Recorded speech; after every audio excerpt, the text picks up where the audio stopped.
नमस्कार. अनेकदा आपल्यासोबत असं होतं नाही का, की एखादी अगदी छोटीशी गोष्ट दिवसभर आपल्या डोक्यात फिरत राहते. ती काही मनातून जातच नाही. याच सवयीला म्हणतात ओव्हर थिंकिंग किंवा अतिविचार. आणि खरं सांगायचं तर यामुळे खूप लोक त्रस्त आहेत. तर चला आज आपण याच विषयावर बोलूया आणि बघूया की यावर मात कशी करायची. अगदी बरोबर.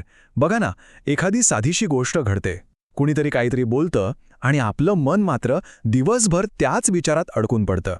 हे खूपच कॉमन आहे. म्हणजे ही समस्या अनेकांना जाणवते आणि म्हणूनच आज आपण याबद्दलच सविस्तर बोलणार आहोत. तर मग हा जो अतिविचार आहे किंवा ज्याला आपण ओव्हर थिंकिंग म्हणतो, तो नेमका आहे तरी काय? म्हणजे कधी-कधी आपले विचारच आपल्यासाठी एक सापळा कसे बनतात, हे आधी समजून घेणं महत्त्वाचं आहे. सोप्या भाषेत सांगायचं तर अतिविचार म्हणजे गरजेपेक्षा जास्त विचार करणं. एक छोटंसं उदाहरण घेऊया. समजा ऑफिसमध्ये किंवा मित्रांमध्ये कोणीतरी आपल्याशी जरा वेगळं वागलं, नीट बोललं नाही. मग काय, आपल्या डोक्यात विचारांचं चक्र सुरू होतं. अरे, मी काही चुकलो का? त्यांच्या मनात माझ्याबद्दल काहीतरी वाईट आलं असेल का? आणि बघता बघता ही एक छोटीशी गोष्ट आपल्या मनावर इतका मोठा ताण निर्माण करते की विचारायलाच नको. पण प्रश्न हा आहे की ही सवय लागते तरी का? म्हणजे असं का होतं? यामागे ना काही ठोस कारणं आहेत. चला तर मग जरा या सवयीच्या मुळाशी जाऊया आणि बघूया की हे विचारांचं जाळं नेमकं कुठून येतं.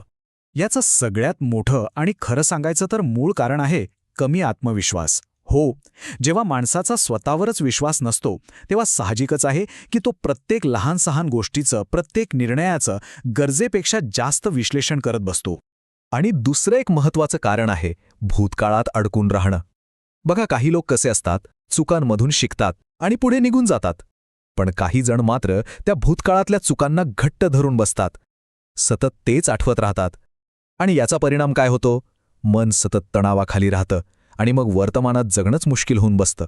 बरं, कारणं तर आपण बघितली. पण ह्या सवयीची ना एक खूप मोठी किंमत मोजावी लागते. या अतिविचाराचे परिणाम काय होतात आणि ही सवय वेळीच थांबवणं का इतकं गरजेचं आहे, चला आता ते पाहूया. पहिला आणि सगळ्यात मोठा फटका बसतो तो आत्मविश्वासाला. विचार करा, जेव्हा डोक्यात सतत नकारात्मक विचारांचं वादळ घोंगावत असेल, तर मग स्वतःवरच्या विश्वासाचा दिवा कसा पेटलेला राहील? तो हळूहळू विझायलाच लागतो. आणि मग होतं काय की कृती करण्याची इच्छाच कमी होऊन जाते. म्हणजे बघा, एखादं काम सुरू करायच्या आधीच त्याच्या संभाव्य परिणामांबद्दल इतका जास्त विचार केला जातो की शेवटी ते काम करण्याची इच्छाच मरून जाते. यालाच ॲनालिसिस पॅरालिसिस असं म्हणतात. म्हणजे विचारांमुळे अक्षरशः आपण जागेवरच थांबून जातो. हा अनुभव तर खूप लोकांना येतो. दिवसभर काम करून धमून भागून रात्री झोपायला जावं तर डोक्यात विचारांची रेल्वेगाडी सुरू होते. ती काही थांबायचं नावच घेत नाही. मग शांत झोपता लागतच नाही आणि दुसऱ्या दिवशी त्याचा परिणाम काय? थकवा आणि दिवसाच्या कामावर सुद्धा त्याचा परिणाम होतोच. पण थांबा, घाबरून जायचं काहीच कारण नाही. कारण यातून बाहेर पडण्याचा मार्ग नक्कीच आहे. चला, आता आपण उपायांबद्दल बोलूया. आपल्या मानसिकतेमध्ये फक्त छोटे छोटे बदल करून आपण या सवयीवर नक्कीच मात करू शकतो. इथे दोन खूप महत्त्वाचे मुद्दे आहेत. पहिला म्हणजे हे पक्क लक्षात ठेवा की डोक्यात येणारा प्रत्येक विचार खरा नसतो. त्यांना प्रश्न विचारा, त्यांना आव्हान द्या. आणि दुसरा मुद्दा म्हणजे स्वतःला कामात गुंतवून ठेवा, कोणत्या तरी चांगल्या उत्पादक कामात. कारण म्हणतात ना, रिकामं डोकं सैतानाचं घर. तसंच रिकामं मन हे अतिविचारांचं घर बनतं. चला तर मग आता मन शांत करण्यासाठी काही प्रॅक्टिकल टिप्स बघूया. अशा 3 सोप्या गोष्टी ज्या आजपासूनच सुरू करता येतील. ही 3 पावलं खूपच प्रभावी आहेत. पहिली पायरी, मोबाईलचा वापर कमी करा. का?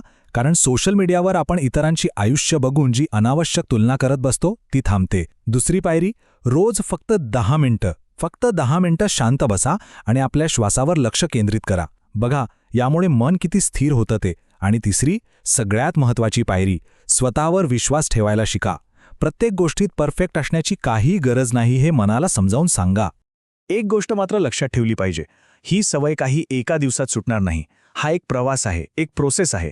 पण आज जर एक छोटासा बदल केला, एक पहिलं पाऊल उचललं, तर हळूहळू मन नक्कीच शांत व्हायला लागेल आणि मग या विचारांवर नियंत्रण मिळवणं सोपं होईल. आणि जाता जाता हे एक वाक्य जे या संपूर्ण चर्चेचा सार आहे. विचार करणं चुकीचं नाही, पण अतिविचार करणं आयुष्य थांबवू शकतं. त्यामुळे आज स्वतःला हा प्रश्न विचारायला हवा की आपले विचार आपल्याला पुढे घेऊन जात आहेत की मागे खेचत आहे.